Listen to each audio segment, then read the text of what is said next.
Hi friends, இன்றைக்கி நம்ம பார்க்க போகிறது ஆந்திரா ஸ்டைலில் பருப்பு பொடி தாங்க நம்ம செய்ய போகிறோம். இந்த பருப்பு பொடியில் நிறைய ஹெல்த் பெனிஃபிட்ஸ் இருக்குங்க.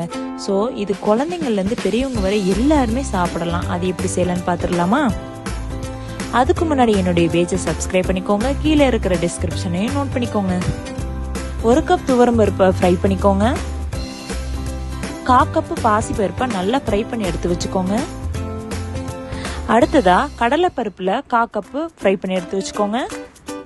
அடுத்தது 3 ஸ்பூன் பொரிகடலை, 7லேருந்து 8 குண்டு மிளகா, 6 பீஸ் பூண்டு,